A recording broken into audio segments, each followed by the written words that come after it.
Imaginez un instant que vous vous tenez au milieu d'un immense musée infini. Chaque salle est remplie des artefacts les plus incroyables de la création. Dans une pièce, vous assistez à la naissance des étoiles, brillant comme des pouponnières cosmiques.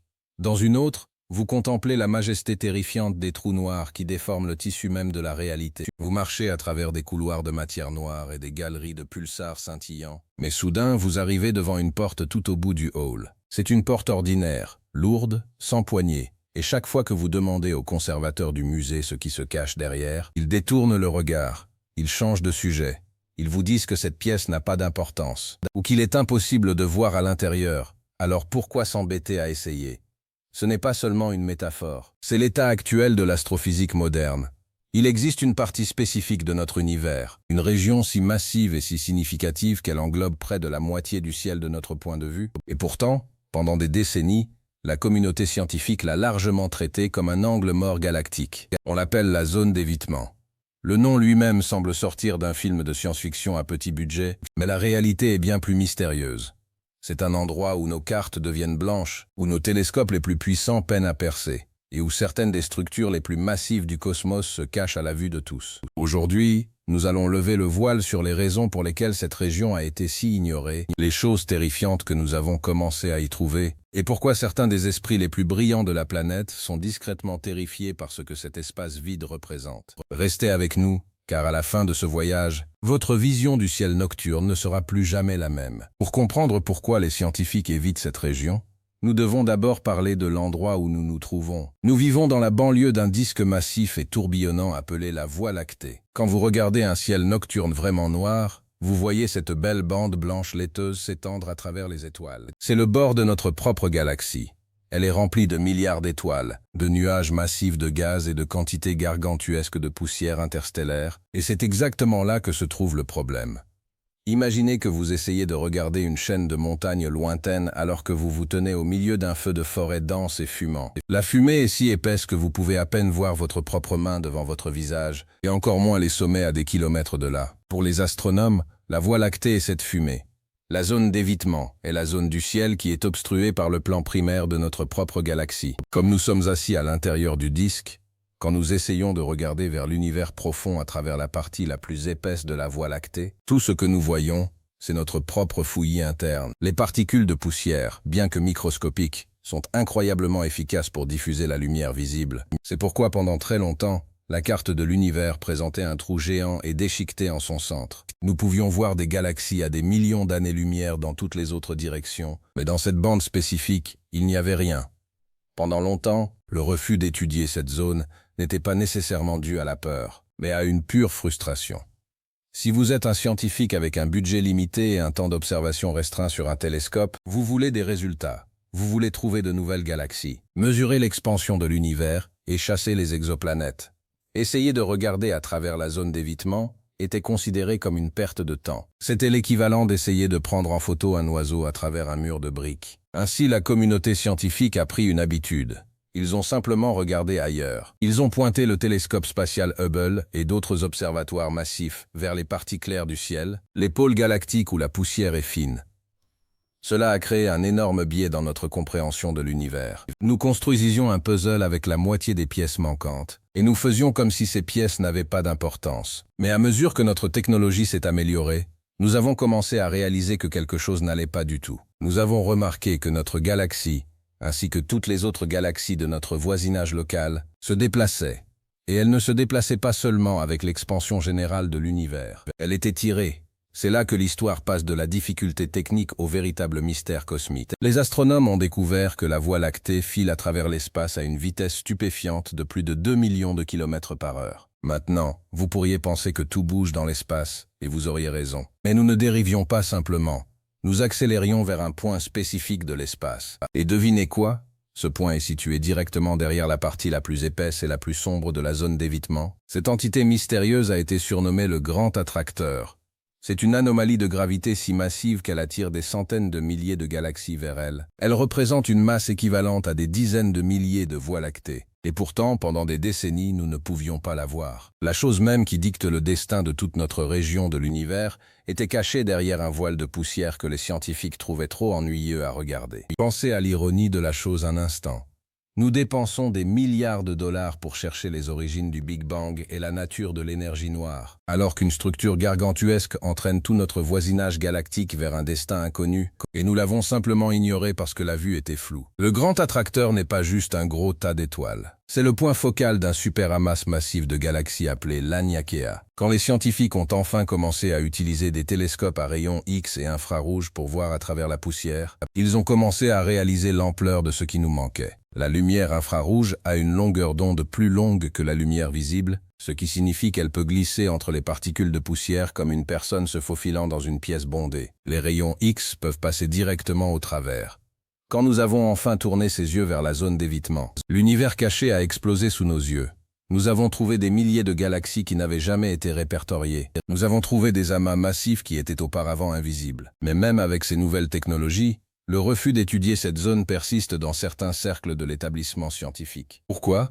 Parce que plus nous regardons, moins nos modèles actuels de l'univers semblent avoir de sens. L'un des plus grands problèmes de la cosmologie moderne est le problème du flux global ou bulk flow. Selon le modèle standard de l'univers, la distribution de la matière devrait être relativement uniforme à une échelle suffisamment grande. Cela signifie que si les objets peuvent s'attirer localement, il ne devrait pas y avoir un courant massif à l'échelle de l'univers tirant tout dans une seule direction. La zone d'évitement cache non seulement le grand attracteur, mais quelque chose d'encore plus lointain et encore plus massif, parfois appelé le superamas de Shapley. Certaines théories controversées suggèrent même qu'il y a quelque chose au-delà de l'univers olympique qui exerce une attraction gravitationnelle sur notre côté. Cela suggère que notre compréhension de la gravité ou de la distribution de la matière est fondamentalement erronée. Pour un scientifique qui a passé toute sa vie à défendre un modèle spécifique de l'univers, la zone d'évitement est un cauchemar. Elle produit des données désordonnées, difficiles à interpréter et souvent contradictoires avec les lois établies. Parlons maintenant de l'aspect psychologique de la chose. En science, il existe un concept appelé l'effet du réverbère.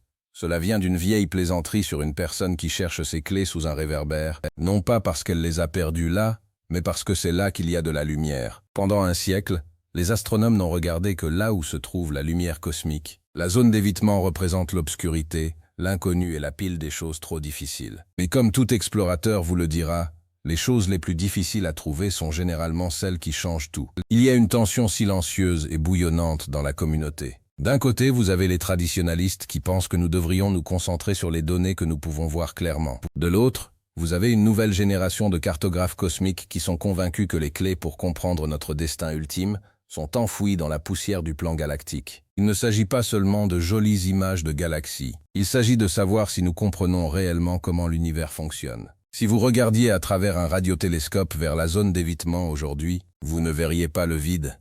Vous verriez une autoroute d'énergie chaotique et vibrante. Les ondes radio sont fantastiques pour pénétrer le disque galactique. Des projets comme le radiotélescope de Parkes en Australie ont passé des années à scanner cette moitié cachée du ciel. Ils ont trouvé une structure appelée l'amas de la règle, qui est le cœur du grand attracteur. Mais même avec ces découvertes, les cartes sont encore largement incomplètes. Il existe des zones d'ombre où la densité de gaz est si élevée que même les ondes radio sont brouillées. C'est une véritable frontière. À une époque où nous avons l'impression d'avoir cartographié chaque centimètre de notre planète et une grande partie de notre système solaire, il est humiliant, et peut-être un peu effrayant, de réaliser que 40% du ciel extragalactique est encore largement une terre inconnue. Mais pourquoi le mot refus ? Eh bien, c'est une question de priorité. Lorsqu'un nouveau télescope phare comme le James Webb est lancé, il y a une concurrence féroce pour le temps d'observation. Si vous proposez une étude pour regarder au cœur de la zone d'évitement, vos chances d'être approuvé sont souvent plus faibles que si vous proposez une étude sur une galaxie bien connue et propre. L'établissement scientifique favorise les projets à haute confiance. Regarder dans la zone est un risque élevé. Vous pourriez passer des mois à collecter des données pour découvrir que le bruit de premier plan de notre propre galaxie est trop bruyant pour être filtré. C'est comme essayer d'écouter une conversation murmurée dans une pièce où un groupe de heavy metal joue à plein volume. La plupart des scientifiques préféreraient aller dans une pièce calme. Et les gens qui murmurent dans cette pièce bruyante, ils parlent peut-être de la fin de la Voie lactée. Vous voyez, le grand attracteur ne nous attire pas juste pour s'amuser. C'est un drain gravitationnel.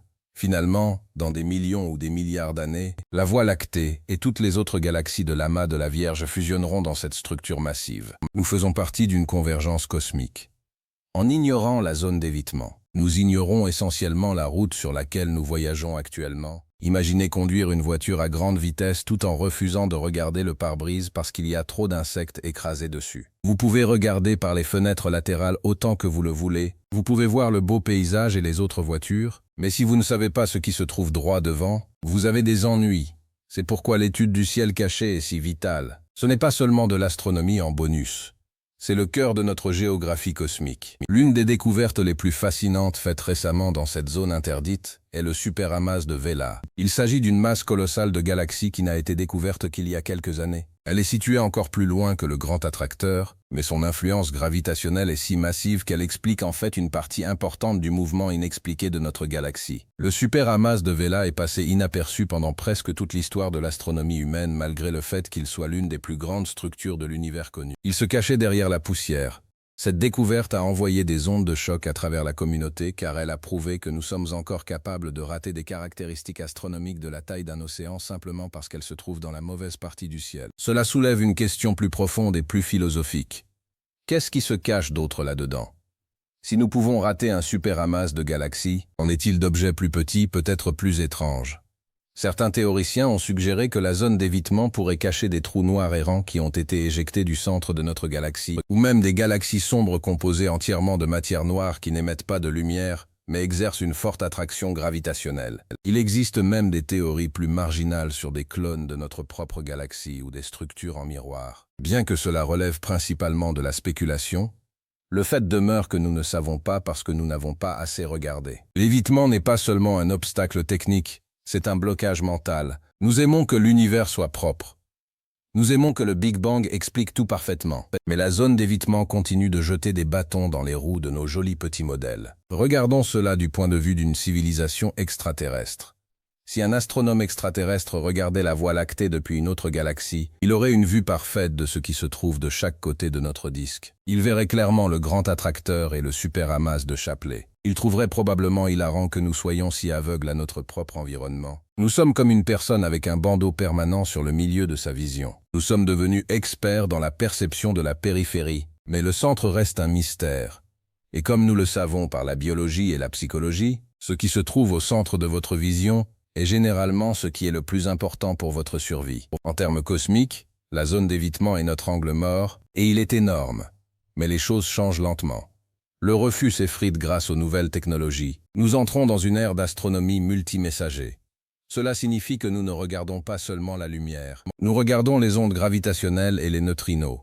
Ces choses se fichent de la poussière. Une onde gravitationnelle peut traverser toute l'épaisseur de la Voie lactée comme si elle n'existait pas. Si une collision massive se produit dans la zone d'évitement, nous pouvons la ressentir à travers les ondulations de l'espace-temps. Nous commençons enfin à développer l'oreille interne de l'astronomie pour compléter nos yeux. Cela nous permet de cartographier les structures cachées du cosmos d'une manière qui était impensable il y a 20 ans. Nous découvrons que la zone d'évitement est en réalité l'une des parties les plus encombrées et les plus actives de l'univers. Cependant, la résistance demeure. Pourquoi? Parce que plus nous en trouvons, plus nous devons réécrire. Les éditeurs de manuels scolaires détestent la zone d'évitement. Il y a 10 ans, la Voie lactée dérivait simplement. Il y a 5 ans, nous étions tirés par le grand attracteur. Maintenant, nous sommes tirés par le grand attracteur, le superamas de Shapley et le superamas de Vela. On a l'impression que chaque fois que nous regardons dans la région interdite, l'univers devient plus grand, plus lourd et plus compliqué. Pour une société qui a soif de réponses simples, c'est une réalité inconfortable. Il est beaucoup plus facile de se concentrer sur une seule étoile ou une seule planète que de se colter au fait que notre galaxie entière est une feuille dans un ouragan cosmique, soufflée vers une destination que nous ne pouvons pas encore voir. La science est souvent dépeinte comme une quête purement objective et logique. Mais elle est pratiquée par des humains, et les humains ont une fâcheuse tendance à ignorer les choses qui sont difficiles ou qui remettent en question leur vision du monde. La zone d'évitement est le défi ultime. Elle nous oblige à confronter nos limites. Elle nous rappelle que peu importe le nombre de satellites que nous lançons ou le nombre d'équations que nous résolvons, la nature a toujours des moyens de cacher ses plus grands secrets juste sous notre nez, littéralement. La poussière qui bloque notre vue est la même poussière qui compose nos propres corps et notre propre planète. Nous sommes faits de la matière même qui nous empêche de voir la vérité de l'univers. Il y a quelque chose de poétique et de légèrement cruel là-dedans. Alors la prochaine fois que vous regarderez la Voie lactée, ne voyez pas seulement une belle bande d'étoiles. Voyez-la comme un rideau cosmique massif. Reconnaissez que derrière ce rideau, Il y a des monstres et des géants. Il y a des forces de gravité qui pourraient engloutir toute notre histoire sans y réfléchir à deux fois. Et rappelez-vous qu'il y a un petit groupe dévoué de scientifiques qui en ont assez de détourner le regard. Ils en ont assez de l'évitement. Ce sont eux qui pointent leurs capteurs spécialisés au cœur de l'obscurité, essayant de trouver le pouls de l'univers. Ce sont eux qui réalisent que si nous voulons un jour savoir d'où nous venons et où nous allons, nous devons cesser d'éviter la partie la plus importante de la carte. L'un des plus grands obstacles dans cette recherche est le bruit de notre propre galaxie. Vous voyez, la Voie lactée n'est pas seulement un mur statique de poussière, c'est un endroit vivant et brillant. Elle est remplie de pulsars qui bipent comme des phares cosmiques, se faisant passer pour des signaux de l'espace profond. Elle est remplie de gaz ionisés qui réfractent les ondes radio, faisant danser les galaxies lointaines. Filtrer cela nécessite certains des algorithmes les plus complexes jamais écrits. C'est un peu comme essayer de trouver un grain de sable spécifique sur une plage alors qu'un ouragan souffle. Mais pour les scientifiques qui font ce travail, la récompense en vaut la peine. Identifier une seule nouvelle galaxie derrière le centre galactique est une victoire. C'est une petite pièce du puzzle qui nous aide à comprendre le flux global et le destin ultime de notre maison cosmique. Il y a aussi la question du flux sombre ou dark flow. Il s'agit d'une observation controversée qui suggère que les galaxies ne sont pas seulement attirées vers une masse, mais dérivent réellement vers une région située en dehors de l'univers observable. Cela impliquerait qu'il existe une structure si massive et si lointaine que sa lumière ne nous a pas encore atteints, et sa gravité si. La plupart des preuves de ce flux sombre proviennent d'observations qui frôlent les bords de la zone d'évitement. Parce que les données sont si difficiles à vérifier, de nombreux scientifiques refusent de les accepter. Ils appellent cela une anomalie statistique. Mais les partisans de la théorie insistent sur le fait que la seule raison pour laquelle les gens ne les croient pas est que ce sont des données interdites. Ce sont des données qui suggèrent que notre univers n'est peut-être qu'une petite bulle dans un multivers beaucoup plus vaste et chaotique. Imaginez si nous versions enfin la poussière.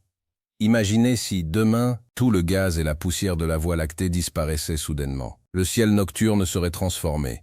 Au lieu d'une bande sombre, nous verrions un mur de lumière rougeoyante. Nous verrions le grand attracteur comme une concentration massive et scintillante de galaxies. Le ciel serait bondé, nous nous sentirions beaucoup moins seuls, mais peut-être beaucoup plus précaires. La poussière nous donne un sentiment d'isolement, le sentiment que nous sommes dans un coin tranquille du cosmos. La réalité est que nous sommes au milieu d'une zone métropolitaine cosmique, et la zone d'évitement est simplement la fenêtre embrumée à travers laquelle nous essayons de regarder les lumières de la ville. Le refus d'étudier cette zone n'est pas seulement une question de télescope, c'est une question de financement. Des agences comme la NASA et l'ESA doivent justifier chaque dollar auprès des contribuables et des politiciens. Il est beaucoup plus facile de vendre une mission vers Mars ou une mission pour chercher la vie sur une lune glacée. Ce sont des objectifs compréhensibles. Cartographier les superamas cachés de la zone d'évitement, cela semble abstrait. Cela semble être quelque chose pour le siècle prochain. Mais la vérité est que la physique de la zone d'évitement pourrait être la chose même qui explique pourquoi ces lunes glacées existent en premier lieu ou comment notre galaxie a été formée. Tout est connecté. En ignorant le tissu conjonctif de l'univers, nous ne parvenons pas à voir l'image globale. Parlons de la Grande Muraille. Non pas celle en Chine, mais la Grande Muraille Bosse. Il s'agit d'une autre structure gargantuesque de galaxies, l'une des plus grandes jamais découvertes. Comme les autres, elle a été trouvée aux limites même de notre capacité à voir à travers le fouillis galactique. Chaque fois que nous trouvons l'un de ces murs ou filaments, nous réalisons que l'univers a une structure, une apparence de toile. La zone d'évitement est souvent l'endroit où ces filaments se croisent. C'est la boîte de jonction de l'univers. Si vous essayez de comprendre comment une maison est câblée, vous ne regarderiez pas seulement les ampoules.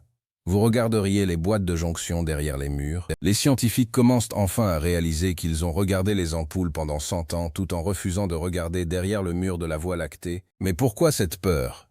J'ai mentionné que certains scientifiques sont discrètement terrifiés. Ce n'est pas une peur de film d'horreur, c'est une peur intellectuelle. C'est la peur que nos hypothèses de base sur l'univers soient fausses. Nous supposons que l'univers est isotrope, ce qui signifie qu'il a la même apparence dans toutes les directions. Si la zone d'évitement cache des choses qui brisent cette symétrie, alors la théorie du Big Bang a besoin d'une révision massive. Cela pourrait signifier que l'univers a un centre ou une direction préférée. Cela pourrait signifier que les lois de la physique ne sont pas les mêmes partout. Pour un scientifique, c'est comme découvrir qu'un plus un ne fait pas toujours deux. C'est la crise de foi ultime. Et la zone d'évitement est l'endroit où toutes les preuves de cette crise sont cachées. Nous trouvons également des vides dans cette région. Des espaces vides massifs de millions d'années-lumière de large où il n'y a absolument rien. Ces vides sont tout aussi importants que les superamas. Il repousse les galaxies tout aussi sûrement que les amas les attirent. L'interaction entre ces poussées et ces tractions est ce qui crée le flux global. En ignorant la zone d'évitement, nous manquons la moitié du moteur qui anime le mouvement de l'univers. Nous regardons la voiture bouger mais refusons d'ouvrir le capot parce que nous ne voulons pas nous salir les mains. Mais c'est là que se trouvent les réponses. À mesure que nous avançons dans le XXIe siècle, l'évitement devient impossible à maintenir. De nouveaux télescopes terrestres comme l'observatoire Vera C. Rubin au Chili vont bientôt commencer l'étude la plus complète du ciel jamais tentée. Il prendra des images de tout le ciel visible toutes les quelques nuits. Il générera tellement de données que nous ne pourrons plus rien éviter. La zone sera inondée de données. Nous sommes sur le point d'entrer dans l'âge d'or de la zone d'évitement. Nous allons enfin voir ce qui se cache derrière cette porte du musée. Et que nous trouvions un monstre cosmique, une nouvelle loi de la physique ou juste d'autres belles galaxies, cela changera notre place dans l'univers à jamais. Alors pourquoi refuse-t-il? Parce que c'est dur, parce que c'est désordonné. Parce que cela remet en question ce que nous pensons savoir. Mais c'est là que vivent les plus grandes découvertes. La zone d'évitement n'est pas seulement un lieu physique, c'est un rappel des limites de la connaissance humaine. C'est un défi pour la prochaine génération d'astronomes. C'est une invitation à cesser de regarder le réverbère et à commencer à marcher dans l'obscurité. Parce que dans l'obscurité, vous pourriez bien trouver quelque chose de bien plus important que vos clés. Vous pourriez trouver le secret de tout. L'évitement est essentiellement une construction humaine. L'univers se fiche de notre poussière. Il se fiche que nous ne puissions pas voir à travers facilement. Le grand attracteur continuera de tirer. Les superamas continueront de briller et les vides continueront de pousser, que nous choisissions de les documenter ou non. Notre refus de les étudier n'est qu'un délai de l'inévitable. Un jour, nous aurons une carte complète du cosmos. Nous verrons les filaments de la toile cosmique dans leur intégralité, s'étendant à travers le plan galactique comme les veines d'un titan. Nous regarderons l'époque de la zone d'évitement comme un temps d'enfance cosmique. Le temps où nous avions encore peur du noir. En fin de compte, peut-être que la raison pour laquelle nous l'évitons est plus simple. Peut-être que, tout au fond, nous aimons le mystère. Nous aimons avoir une partie du ciel qui est hors limite. Cela laisse de la place à notre imagination. Cela laisse de la place à l'inconnu. Dans un monde où tout est suivi, cartographié et analysé, la zone d'évitement est la dernière grande étendue sauvage. C'est la forêt profonde des étoiles où tout pourrait être vrai. Et bien que le scientifique en nous veuille l'éclairer, le rêveur en nous pourrait être parfaitement heureux de la laisser rester secrète encore un peu. Mais la lumière arrive, les télescopes tournent, la poussière est percée, et quand le rideau final tombera, nous verrons enfin l'univers pour ce qu'il est vraiment, pas seulement pour ce que nous voulions qu'il soit. L'étude de l'espace consiste souvent à regarder le plus loin possible. Nous cherchons la première lumière du Big Bang à des milliards d'années-lumière. Mais la zone d'évitement nous rappelle que certains des mystères les plus profonds sont beaucoup plus proches de nous. C'est le jardin de la Voie lactée. C'est le sous-sol de notre voisinage galactique. Nous avons passé tellement de temps à regarder l'horizon lointain que nous avons oublié de vérifier ce qu'il y a sous les planchers. Mais les planchers vibrent. Le grand attracteur vrombit. Et l'univers attend que nous cessions d'avoir peur et que nous jetions enfin un coup d'œil. Le voyage dans la zone d'évitement n'est pas seulement un voyage de 1000 ou d'années-lumière. C'est un voyage de perspective. C'est aveu que nous n'avons pas toutes les réponses. C'est une confession que nos modèles parfaits sont incomplets. Mais cet aveu est l'étincelle de toute grande science. Le refus de l'étudier est un signe d'arrogance. Mais la curiosité de l'explorer est un signe de notre potentiel. À mesure que nous perçons le voile, nous ne trouvons pas seulement de nouvelles galaxies. Nous trouvons une nouvelle version de nous-mêmes. Une version qui est assez courageuse pour affronter l'obscurité et voir la lumière qui s'y cache. La zone d'évitement attend. Il est temps que nous cessions de l'éviter et que nous commencions à embrasser la vérité cachée et magnifique de notre maison cosmique.